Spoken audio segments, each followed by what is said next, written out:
दोस्तों, आप लोग मेरे वीडियोस को पसंद कर रहे हैं, मैं तहे दिल से आपका शुक्रगुजार हूं उसके लिए।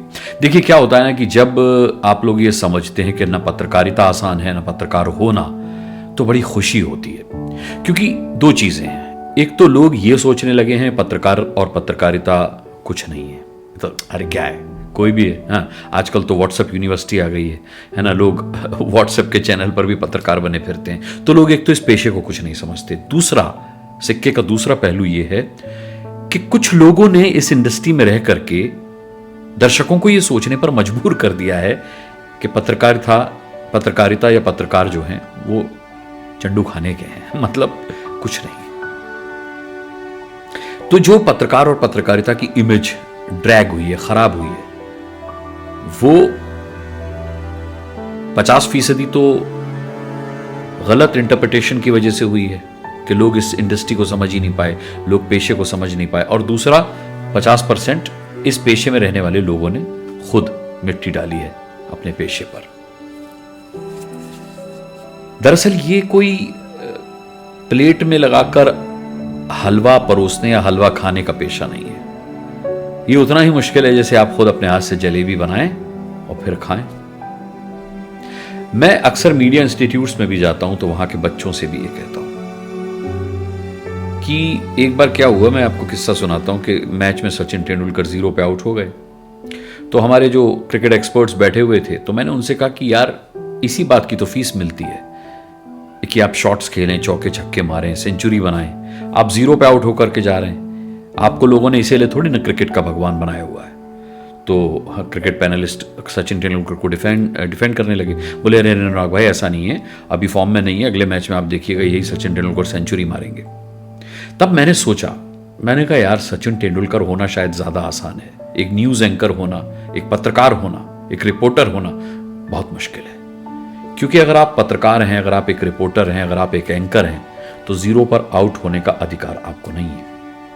0 पर आउट हुए माने टीम से बाहर, क्रेडिबिलिटी खत्म ना भाई। न्यूज इंडस्ट्री में मैं हमेशा कहता हूं कि अगर आपकी क्रेडिबिलिटी नहीं है तो फिर आप ही नहीं है, आपका अस्तित्व ही नहीं है। सचिन तेंदुलकर लगातार 3-4 मैचों में 0 पर आउट होकर के 5वें 6वें मैच में फॉर्म में आ जाते हैं। उन्हें टीम से बाहर करने की मांग करने वाले लोग कहते हैं कि नहीं अभी सचिन तेंदुलकर में बहुत क्रिकेट बाकी है, हम गलत थे, उन्हें टीम में होना चाहिए। लेकिन पत्रकारिता के पेशे में ऐसा नहीं है, और खासकर जब से न्यूज चैनल्स अमल में आए तब से तो बिल्कुल नहीं है। पत्रकारिता कोई इंस्टेंट रेसिपी नहीं है।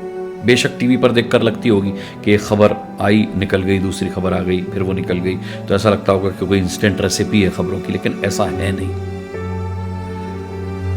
हमारे समय में जब हम आए थे इंडस्ट्री में, तो ज्यादातर लोग पत्रकारिता में वो आते थे जो सिविल सर्विसेज क्लियर नहीं कर पाए होते थे।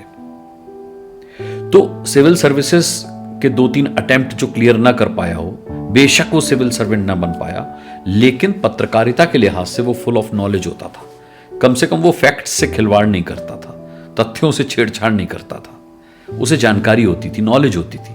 अब आजकल तो लोग क्या है, गूगल के भरोसे हो गए हैं, गूगल छाप पत्रकार हो गए हैं। आजकल लोग व्हाट्सएप छाप पत्रकार हो गए हैं, जो सबसे ज्यादा घातक है इस इंडस्ट्री के लिए, इस पेशे के लिए। तो मैं ये कहता हूं अक्सर लोगों से कि देखो पहले लोग कहां से आते थे और अब कहां से आते हैं। मैं जब सेक्टर 11 में रहता था तो मेरे पड़ोस में एक आंटी जी रहती थी। तो एक दिन मैं ऑफिस से लौट कर आया तो वो मुझसे बोली, भैया आ गए आप ऑफिस से? मैंने कहा जी आ गया भाभी जी। बोली अरे वो अपना पप्पू है ना? मैंने कौन पप्पू? कि अरे वो मेरा बेटा। मैंने कहा हाँ। बोले भैया आप उससे कभी शाम को मिलो आकर के। मैंने कहा क्यों, क्या हो गया भाभी जी? बोली अरे वो सुबह निकल जाता है घर से और जब शाम को आता है तो पूरे मोहल्ले की आप उससे रिपोर्ट ले लो भाई, कौन किसके साथ भागा, किसका किसके साथ चक्कर चल रहा है, किसके पति ने किसकी पत्नी को मारा, मतलब किस पति ने किस पत्नी को मारा, क्या हुआ क्या नहीं, पूरे मोहल्ले की A to Z जानकारी भैया वो देता है, रुकता है नहीं। आपके जो रिपोर्टर है ना टीवी पर, उससे भी ज्यादा पटर पटर पटर पटर पटर पटर बोलता है, सांस भी नहीं लेता पप्पू तो। मैंने कहा अच्छा भाभी जी मिलूंगा कभी। बोले भैया मैं आपसे कह रही थी कि उसको अपने साथ ही रख लो ना। मैं कहा साथ रख लो मतलब?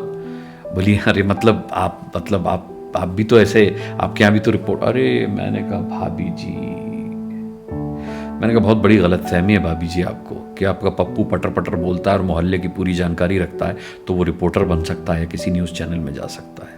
मैंने कहा आपने क्या हलवा समझा है न्यूज़ चैनलों को? मैंने कहा कि बैंक में जाने के लिए बैंक की तैयारी करता है इंसान, रेलवे में जाने के लिए रेलवे की तैयारी करता है। अरे मैंने कहा छोड़िए ये सब। अगर किसी को डांसर बनना है तो वो शास्त्रीय नृत्य की पारंपरिक ट्रेनिंग लेता है। अगर किसी को गायक बनना है तो वो बाकायदा गायकी सीखता है। अरे और छोड़िए, 10th क्लास करते हैं, 12th क्लास करते हैं, ग्रेजुएशन करते हैं नौकरी पाने के लिए? बोली हाँ जी करते हैं। तो मैंने कहा आपने ये कैसे सोच लिया कि पत्रकारिता में पटर पटर बोलना ही क्वालिफिकेशन है या मोहल्ले की पूरी खबर रखना ही क्वालिफिकेशन है? हालांकि मैं आपको बताऊं कि बड़ा दुर्भाग्य है इस इंडस्ट्री का कि बाद में फिर वो पप्पू जैसे लोग इंडस्ट्री में आ भी गए। मुझे ये कहते हुए बिल्कुल भी तनिक भी शर्मिंदगी महसूस नहीं हो रही है। मैं बहुत ब्लंटली ये बात कह रहा हूं, अफसोस के साथ कह रहा हूं कि वाकई में अब इंडस्ट्री के अंदर वो लोग नहीं हैं जो होने चाहिए थे और ऐसे लोगों की भीड़ हो गई है। मेरा एक दोस्त कह रहा था यार अब तो झोपड़पट्टी से लोग आने लगे हैं। मैं पूरी श्रद्धा रखता हूं झोपड़पट्टी में रहने वाले लोगों के प्रति, लेकिन उसके कहने का मंतव्य ये था कि अब वो लोग आ गए हैं जिनको पता ही नहीं है कि मीडिया क्या है, जो ना कहीं से सीखे पढ़े हैं, सीखे पढ़े भी हैं तो जाने क्या कहाँ इंस्टीट्यूट में के पीछे क्लास के पीछे बैठ के पढ़ते थे या इंस्टीट्यूट के बाहर पढ़ते थे। हमारे टाइम में एंकर्स का बड़ा ख्याल रखा जाता था कि भाई 8 घंटे की नींद पूरी होनी चाहिए, अखबार पढ़ा हुआ होना चाहिए, है ना, मिनिमम 3 अखबार आप पढ़ते हो कि नहीं पढ़ते हो, इसके अलावा प्रॉपर रेस्ट लो, फेस अच्छा लगता है स्क्रीन पर। अब धीरे धीरे फिर क्या हुआ कि 13-13 घंटे हम एंकरिंग करने लगे, रात को नींद से जगाए जाने लगे कि आओ जल्दी आओ, ब्रेकिंग आ गई, आओ वो आओ, कि कोई पूछने वाला नहीं था कि आप कुछ पढ़ते लिखते हो कि नहीं पढ़ते लिखते हो। हमारी अब मैं तो देखता हूं अब ऐसे ऐसे लोग हैं जो गोड से जी कहते हैं एंकरिंग के टाइम, लाइव एंकरिंग में, रिकॉर्डेड भी नहीं, गोड से जी, बताइए। और चैनल में कोई देखने वाला नहीं है। मैंने चैनल के मैनेजिंग एडिटर को फोन करके कहा कि भाई आपकी एंकर गोड से जी बोल रही है। बोले अच्छा ऐसा बोला, अभी मैं चेक करता हूं। मैं कहा यार हमारे टाइम में मैनेजिंग एडिटर चैनल को मॉनिटर करते थे बिल्कुल बाकायदा, उनके सामने चैनल न केवल चल रहा होता था बल्कि उसकी वॉल्यूम भी खुली होती थी, म्यूट नहीं होता था, वो अनम्यूटेड चैनल देखा करते थे। और जरा सी कोई हम लोग गलती कर देते थे तो भाई साहब पीसीआर में आ जाते थे हमारे बॉसेस, और फिर तो क्या ही होता था, मैं आपको क्या बताऊं। आजकल चैनल में बैठे लोगों को नहीं पता कि उनके चैनल में बैठी एंकर ने या बैठे एंकर ने क्या पढ़ दिया, क्या बोल दिया। इसीलिए शायद क्रेडिबिलिटी खत्म हुई और पब्लिक जो होती है ना वो सब जानती है। ये जो पब्लिक है ये सब जानती है, पब्लिक है अजी अंदर क्या है बाहर क्या है ये सब कुछ पहचानती है, ये पब्लिक है। इसको बेवकूफ नहीं बना सकते आप। देखिए टीवी के अंदर जब सब कुछ बदला तो टीवी के बाहर भी सब कुछ बदला।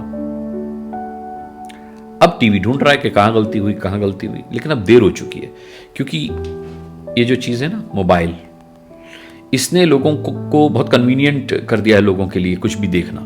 मैं अक्सर कहता हूं कि गलती पूरी टीवी की भी नहीं है, वक्त और हालात और टेक्नोलॉजी का भी थोड़ा सा इसमें योगदान है। अखबार क्या होते थे, सुबह अखबार आया, आपके पास पढ़ने का टाइम नहीं है, आपने अपने बेडरूम में फेंका, आप अपने ऑफिस चले गए, रात को 11 बजे भी आप अखबार खोल के पढ़ रहे हैं, अच्छा ये खबर, अच्छा ये खबर, अच्छा। इसीलिए अखबार कभी मरे नहीं, समझ रहे हैं। टीवी बाध्य करता है 9 बजे मेरी डिबेट देखिए देखिए देखिए, अरे नहीं है हम पे टाइम, नहीं देखनी हमको। अब वो जब निकल गई तो रिपीट टेलीकास्ट का आजकल कोई जमाना नहीं रह गया। अब तो इतनी तेजी के साथ खबरें सर्कुलेट होती हैं कि बहुत कम प्रोग्राम रिपीट होते हैं क्योंकि खबरों की उम्र बहुत कम होती है। तो लोग अगर तय वक्त पर, आपके बताए वक्त पर वो शो नहीं देख पाए तो फिर वो शो देख नहीं पाएंगे। लोग अब टीवी के सामने बैठना नहीं चाहते, उनके साथ चलता फिरता टीवी है ना जी, मोबाइल।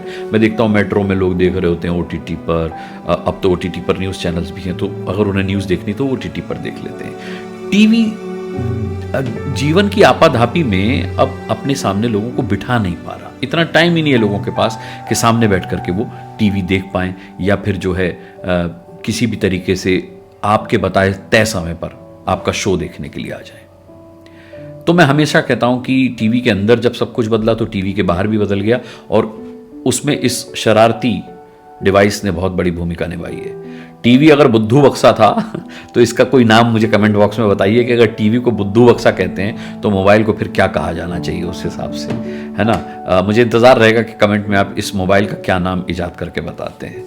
खैर दोस्तों, कुल मिलाकर के कहना ये चाहता हूं कि क्योंकि मैं 22-23 साल से न्यूज़ मीडिया का हिस्सा रहा, तो मैं हमेशा कहता हूं मैंने टीवी को बहुत अच्छे दौर में भी देखा है और बहुत बुरे दौर में भी देखा है। इस वक्त कैसा दौर चल रहा है क्योंकि मैं अंदर नहीं हूं तो मैं बता नहीं सकता, लेकिन उम्मीद करता हूं कि वो विश्वसनीयता जो खो गई है न्यूज़ चैनल्स की, वो बहुत जल्द वापस आए। वो क्रेडिबिलिटी जिसकी मैं बात कर रहा हूं, वो क्रेडिबिलिटी एक बार फिर से वापस आए। लोग व्हाट्सएप पर निर्भर ना रहें, लोग मोबाइल पे या यूट्यूब के पत्रकारों पर बहुत ज्यादा निर्भर ना रहें, उन्हें भरोसा टीवी पर कायम हो। ये एक उद्योग है, ये एक इंडस्ट्री है, इसका बचना बहुत जरूरी है, इसको खत्म नहीं होना चाहिए। बहुत सारे लोगों की रोजी रोटी, घर बार इस इंडस्ट्री से चल रहे हैं, चलने चाहिए। बहुत सारे क्रिएटिव लोग इस इंडस्ट्री के अंदर हैं, वो रहने चाहिए। लेकिन दिक्कत बस वही है, मैं डिस्कवरी चैनल पर देखता हूं कि शेर जंगल का राजा होता है, लेकिन 10-20 भेड़िए मिलकर एक शेर को भी मार देते हैं। मैं इस पर विस्तार से बात करूंगा लेकिन अगले एपिसोड में। ये एक बहुत बड़ा मैसेज है, मैं क्या कहना चाहता हूं, मैंने क्या नोटिस किया है, मैंने ये क्यों कहा, ये आपको बताऊंगा अगली कहानी में, क्योंकि अब वक्त भी बहुत हो गया है। तो इजाजत लेता हूं आपसे, लेकिन उससे पहले ये चैनल सब्सक्राइब कीजिए, वीडियो को लाइक कीजिए, बेल आइकन प्रेस कीजिए। अपना बहुत बहुत ख्याल रखिएगा। और मैं हमेशा से कहता हूं कि चीज़ें अब एड ऑन हो रही हैं, आपके सामने नई नई चीज़ें आएंगी। हम लोग अपने super hit films private limited के बैनर तले कुछ एक प्रोडक्शन भी बहुत जल्दी करने वाले हैं, वो भी आपके सामने आएगा। और मैंने आपसे पहले भी कहा कि मैं पूरी तैयारी कर चुका हूं सरजू बिरजू को वापस लाने की, तो सरजू बिरजू भी बहुत जल्द आपके सामने वापस आने वाले हैं। लेकिन उस इंतजार के लिए मैंने कहा ना, आपको चैनल भी सब्सक्राइब करना होगा और खासकर बेल आइकन प्रेस करना होगा। तो चलिए, अगली मुलाकात तक अपना बहुत बहुत ख्याल रखिएगा। मुझे आज के लिए इजाजत दीजिए। धन्यवाद, नमस्कार।